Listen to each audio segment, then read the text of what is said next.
So you're awkward, anxious, and convinced everyone can see you sweating through your soul. Fear not, I'm here to fix that. Using science and a few tricks stolen from manipulative CEOs, we're going to fake confidence so hard your brain forgets it was ever scared. Confidence isn't a skill. It's not clarity. It's not earned. It's a malfunction, a neurological glitch where your brain forgets to sound the alarm before you open your mouth. We treat it like this sacred trait, like you unlock confidence after completing some mysterious internal side quest called believing in yourself. But confidence isn't belief, it's behavior, performed fast enough that your fear can't catch up. And for most of human history, it wasn't even a good thing. Evolution didn't reward people for being loud and bold. It rewarded them for not getting kicked out of the tribe. Confidence wasn't rewarded. Predictability was. You stayed alive by being agreeable, self-aware, and just anxious enough to avoid conflict. So if you've ever walked into a room and immediately scanned for who's mad at you, you're not broken. You're just socially cautious enough to survive 100,000 years ago. The problem? Modern society isn't run by the self-aware. It's run by people who mistake their lack of hesitation for confidence. Enter the illusion of transparency. You feel nervous, assume it's visible, and act even weirder to compensate.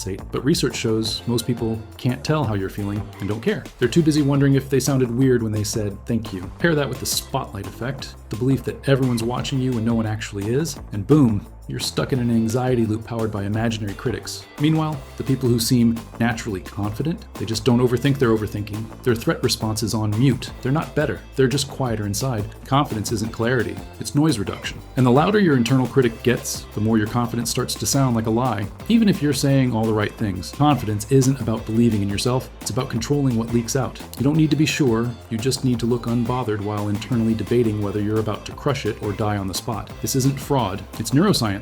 Confidence isn't intelligence, it's suppression. Research shows that when someone looks confident, they're often just running quieter in the parts of the brain responsible for hesitation. They're not better thinkers, they're just less loud on the inside. They're not thinking, I'm the best. They're thinking, don't flinch, don't blink, use your hands intentionally. That's it. That's the whole trick. Even things like vocal tone and pace send louder signals than your actual words. A shaky, I think, sounds worse than a calm, this might be wrong, but delivered with conviction. People don't respond to correctness. They respond to control. And yes, we have data on this. One study showed that when speakers lowered their pitch slightly and slowed their cadence, their perceived credibility jumped, even if the content was nonsense. That's right, you can sound smarter by breathing slower and lying better. Then there's the body angle scam, aka power posing, originally hyped for boosting testosterone and lowering cortisol, which follow-up studies kind of debunked, but even now it works as a placebo, because the second you hold yourself like someone who deserves attention, your nervous system gets confused and starts playing along. You didn't suddenly believe in yourself, you just stood up straighter, blinked less, and somehow convinced your brain that the threat was manageable. This is why confidence feels fake at first, because it is. You're not channeling inner power, you're just faking safety, physically, vocally, and neurologically, until your body stops resisting and says, okay, I guess we're doing this. You don't need self-belief,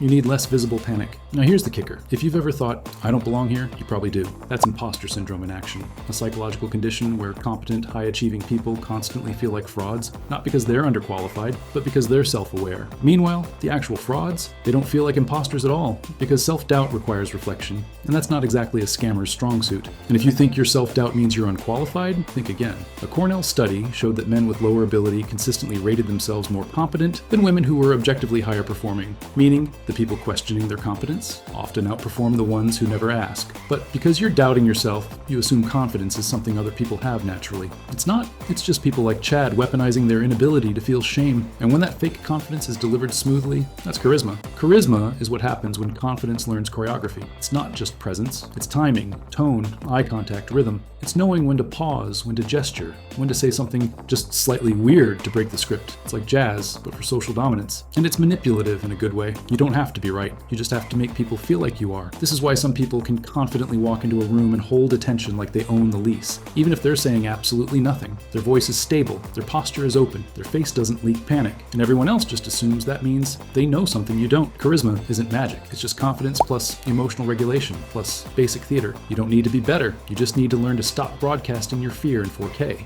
You don't find confidence. You earn it by doing uncomfortable things badly, repeatedly, until your nervous system stops screaming. Confidence isn't a reward for preparation. It's a side effect of survival. You do the thing, you don't die, you do it again. Eventually your brain goes, okay, maybe this won't kill us. That's literally how exposure therapy works. You slowly increase your tolerance for discomfort. Not because it gets easier, but because your fear signal gets quieter. You're not less scared, you're just more used to being scared. And while you're doing that, you'll feel fake. Because it is. Confidence always feels like lying the first few times. You'll hold eye contact and feel like you're committing fraud. You'll speak with authority and feel like you're doing voice acting for a version of you that doesn't exist yet. That's normal. It means your body hasn't caught up with your behavior yet. Eventually, if you keep pushing through that fakeness, your nervous system gives up and accepts the new script. It's not magic, it's a neural adaptation. The same way you build muscle, you build belief, one awkward rep at a time. And the best part? Once you stop relying on external validation to feel confident, everything changes. You stop asking, and do they think I belong here? And start thinking, do I need their permission to stay? Confidence doesn't come from knowing you'll win. It comes from not caring if you lose, because you've already decided to show up anyway.